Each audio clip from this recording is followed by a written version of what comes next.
Hi everyone, and welcome back to another video with some art tips with me, Ellie. And it's glorious summer sunshine here now in Anglesey in North Wales, and I decided to come out to my garden to do some paintings of what remains of my tulips after some terrible storms over the Easter. I was away travelling but came back and found them was really devastated, and I planted them specially for painting this year. So I've got a few left, and rather than pick them, bring them in the house, I decided I'd try to do some paintings outside in the border. And it's a particularly lovely one called Green Wave. You maybe can see it here, which is a kind of a parrot tulip, but it opens out in such a beautiful flamboyant way. And I'm going to try to do some paintings. I started one yesterday. I'm going to continue this for you today, show you how to get started maybe on a new one as well, in watercolour. And I'm going to time lapse it so that you can see it all kind of speeded up as well, and talk you through a few tips on how to maybe just tackle any kind of flower, because the process applies to all sorts of watercolour painting of flowers, whether inside or outside or whatever. So I'm just going to take advantage of this beautiful summer sunshine to do that for you today. And as always, I welcome your questions afterwards, if you like to be in touch with me about what I do. So we'll turn around and get started. So here we are. I sat down near the border, as near as I can get it now, and you can see on here I started working wet in wet on the watercolour painting yesterday, but it was slightly one of the other tulips. So I'm going to do one in front of me today. I don't think I can quite get it in camera, unfortunately, and have the camera on the paper, but I'll put a picture up so that you can see next to the film what I'm working on. And what I've done is I've put out just a few colours. I've started with some permanent rose, hooker's green, using some Payne's grey and a little bit of lemon yellow, and I'm also using a Chinese white, which is a watercolour white. You don't often use white with watercolours, but when you're doing some paler pinks, it can be quite a good idea just to take that kind of harshness off the pink. And I'm just going to start by mixing a fairly softest tone of this. I'm going to go through a pale rose, permanent rose, with a little bit of the Payne's grey put into it as well. I'm mixing up a fairly watery, a very pale version of it, and I'm just going to look at the outline. So I'm using a kind of number 6 brush, a fairly medium brush, and I'm just going to start looking at it fairly closely and map out this sort of outline again, not too strongly, because, as I say, if you want to do this in pencil to start off with and give yourself a little confidence about if you're kind of not done very much of this and you want to feel that you're getting as accurate as you can, then you can start with pencil. But I just like to tear right on into the paint and not use pencils. Although actually these are such beautiful shapes, I might just do a solo pencil drawing, I think, in one of these before they finally die off, because it's the last of the tulips, really. Had such peculiar weather conditions here. I've had violent storms with very cold April, and then suddenly it's gone hot. This kind of weather's all over the place, really. So I'm keeping that fairly simple shape, but I'm taking care to get that lovely feathery outline in there. And straight away, actually, I might add in some green, use of the hooker's green, and a little bit of a lemon yellow there, but I'm added just a little bit of the rose colour to that as well, actually, just to mute the tone of it a little bit as well, and bring that down through the centre of that as well. So it'll help those just to merge and blend in slightly while one is still wet. But I haven't actually wet the paper here. It's quite dry, but I'm working on watercolour paper, as I talked about in previous videos.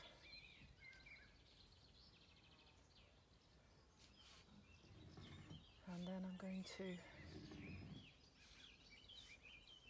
the next petal, the way these green wave tulips, I've never seen them before. They're just really lovely. They open out and all the petals completely separate, really.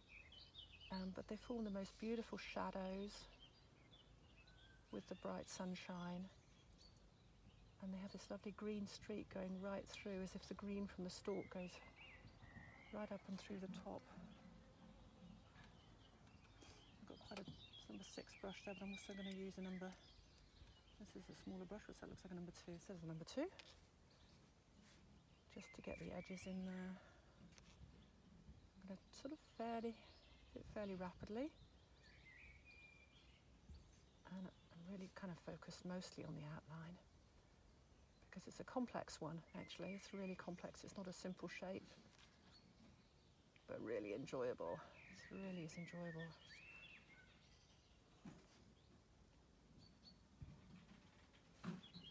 So it swerves down. Wave is a really good description. It's kind of well named, I think, because it really does.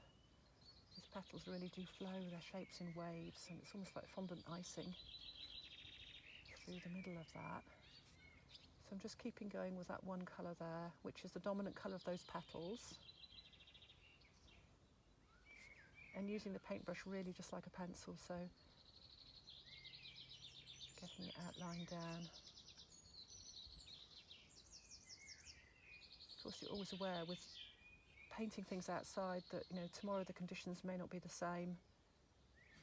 The flower will have altered anyway, a little bit, probably. If it's still there, it's not too windy tonight.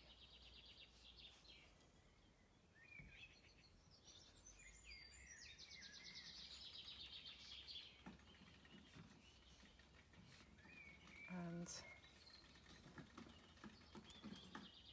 let's get a nice green area coming in there as well. And don't want you to worry too much about the fact that you can't rub out watercolour. Just kind of enjoy it, because even if you're working quite pale to begin with, I need to bring his lawnmower around. Then it doesn't matter, because you can do another layer on top, and your attention will go to what's a stronger colour on top.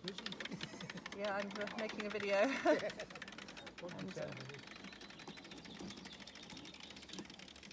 I think it's a real action movie here.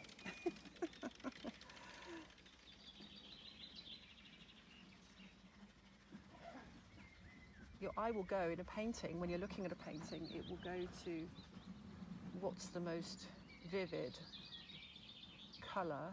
So if you're starting off quite pale, that may give you a bit of sense of security, but then as you get more confident about the shapes and where things are placed, you can become more emboldened to go stronger in your colours and in your layers as well. So I'm going to soften the edges there because it's going to blend into the pinks. I'm just adding a little bit of water there so that it can soften that slightly. I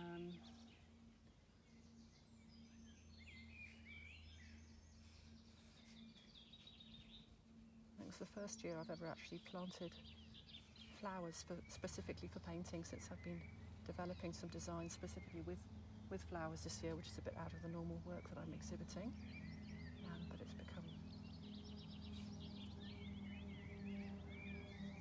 more focused in that area as I also develop a line of textile work as well now, which I'm hoping to share with you soon. Printing some of my designs onto fabrics and garments. So we are coming down the side of this petal now, going fairly rapidly. And as I've mentioned before, whenever you're doing something from life, it's sort of try to look as closely as you can at what you're painting, and don't imagine what the lines are, but just go back and forth with your eyes to and from the object. If you haven't done any observational work, that's to say painting or drawing from something actual, real in front of you for a while, then you're going to find that it takes you a little while to get your eye back in, even with me, even if you're a practiced artist. It's a little bit like playing music. You just practice your scales again and you feel your way into where the position of everything is. You might not get it right first time, but you'll soon get back in the flow of it again. It's going to be green down there. So you can merge that into the green.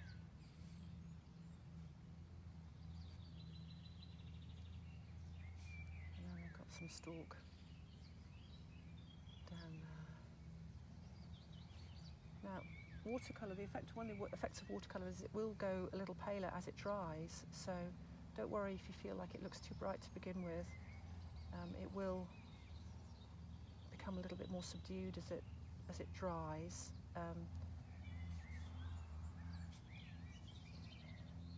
But you do want to have some areas of boldness and confidence in the artwork as well, really. otherwise it'd just be too insipid. The whole thing just looked really insipid and too timid. So once you've decided to make a line in one area, just go for it, and you can say, well, this is a learning experience, even if it's not perfect first time. Or just be decisive and say, okay, well, I'm just gonna put this mark there anyway, even if it's not absolutely right this time. Each time I do it, it's going to get better. See, I'm not meeting out exactly where it's supposed to be there, and that's probably even a little bit longer, but I'm just going to extend that a little bit there. Another lovely petal coming out here, this really beautiful mixture of green, white, pink, and when you look at it more closely, there's a few yellows coming into it as well.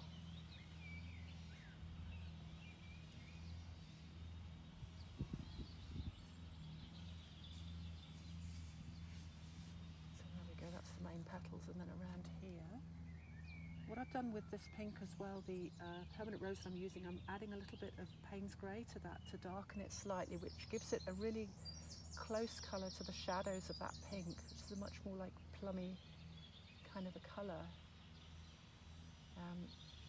And then if you mix it with the greens as well, you'll get really a nice accurate shadow colour on those pinks. And likewise, whenever you're doing the shadows on the green sections as well, if you add some of the pink into the green, you'll get a truer shadow colour of the green, because green and red actually, but this is pink in this case, are complementary colours. I think I said I'd do something on complementary colours. I should do that video on that, which is a kind of technical description of where they are on the colour wheel. If they're opposite each other, then you can mix them together to make shadows of either one of the colours. So that works with all the different complementary colours. But for now, I'm just saying, okay, add green to the pink, add pink to the green, and you'll get the shadow colour really close. That's turning green again down there.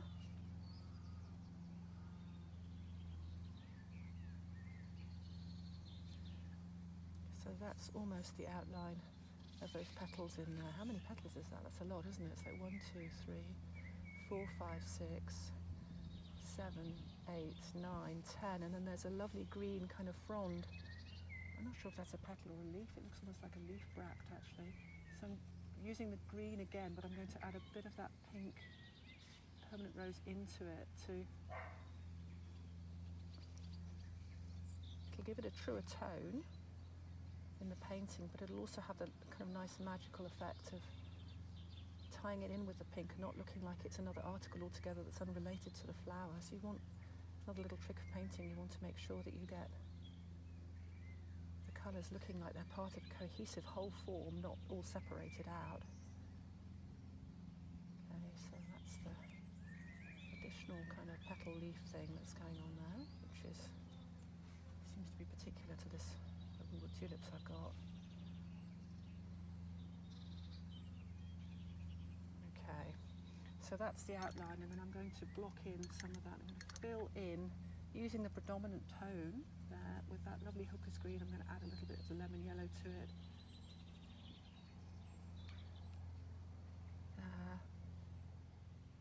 I'm going to sort of block that in now. To keep it fairly simple, because, you know, it's easy to be put off doing a watercolour painting direct like this by the sheer complexity. Once you start to notice all the different tones of greens and pinks, you drive yourself crazy. Keep it simple to start off and just go, okay, I'll go with one green there, go with the main green. When that's dry, or semi-dry maybe, just semi-dry, not completely dry, then you add another tone of green in to define the shape a bit more. Work between the different brushes, make it easy for yourself. I'm probably going to use probably just 3 brushes on this painting, maybe 2.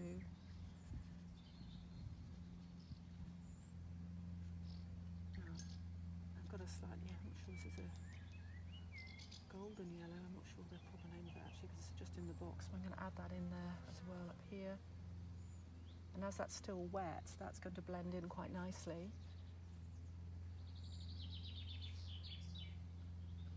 even describe the central stem going right through the middle of that leaf petal thingy, whatever it is. It's so nice to be painting outside again, I love it. Never tried painting outside. It's a bit of faff to get it set up, but it's so lovely to do it, and it's really so peaceful and calming, even with people using all their DIY tools around me. There's building work going on next door, all sorts.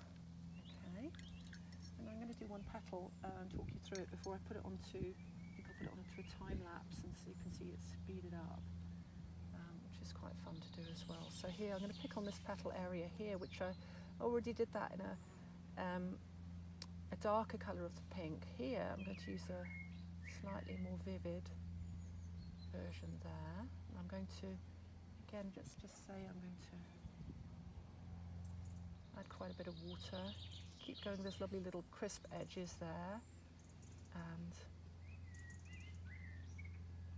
bring that down to the side of the green. It meets the green there. Add a bit of water to blend it in.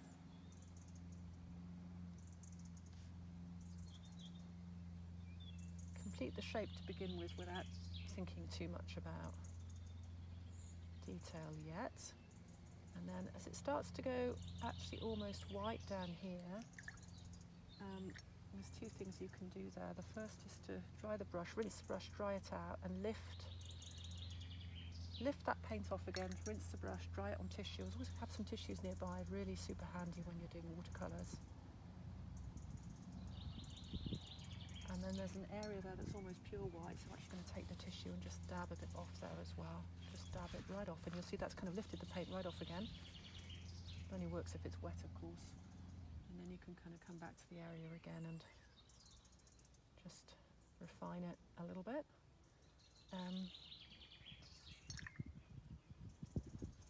Tissue from blowing away in the wind.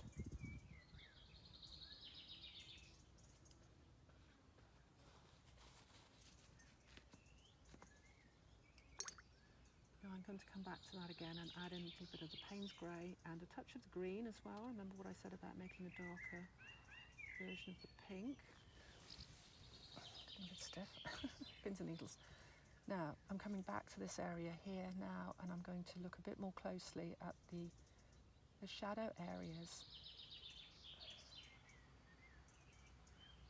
and paint those in. It's good if you can get a brush that's like, it's a round edge brush, but it's quite a long one, so you can really draw nicely with it.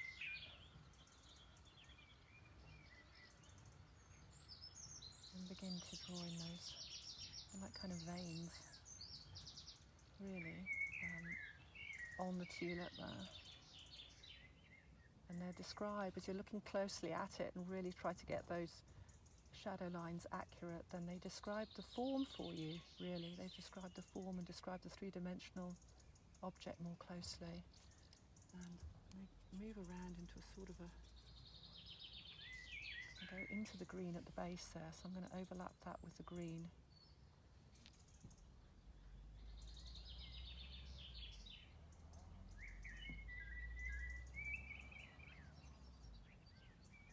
It's a beautiful blackbird behind me.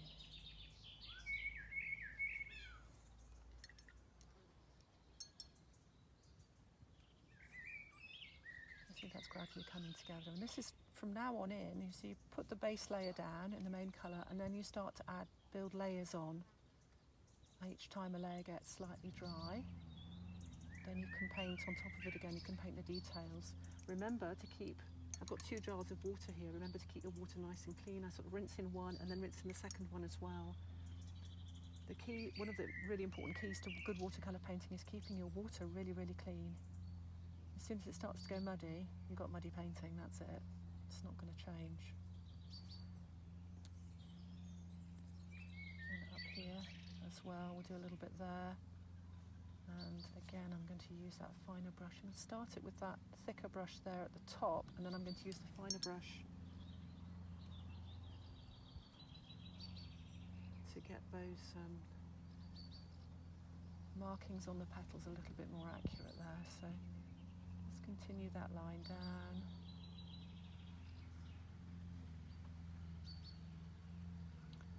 flowing with the petals there. Beautiful.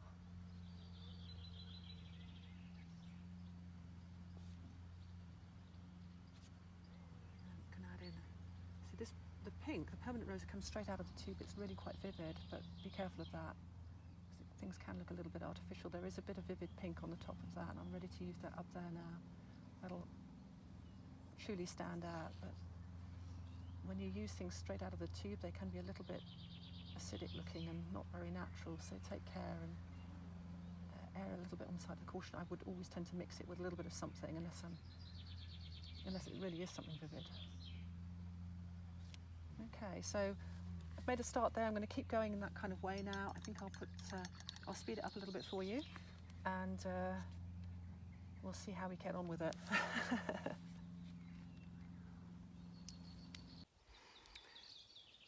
So having stopped the video there, I time-lapsed through the whole painting, and it took me about an hour to do it, but you know what, my phone just went off.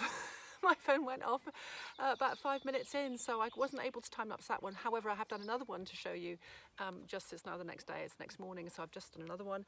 And so here's the one I did yesterday on the bottom. You get to finish this top one up here, and then I've just done this one here, which I've just spent about an hour painting today as well. So I'll put some pictures of these up online, and you can have a look at them, and do have a go at some tulips if there's any around you still, or some other flowers, and have a go at painting outside if you haven't done it before. It's really gorgeous. I really recommend it. If you'd like to be in touch with any questions or suggestions for future videos, please do contact me via the links below, and like and subscribe, share it around. If you know there's any art lovers out there, it'd be great to have their shares and feedback. Thanks very much for watching.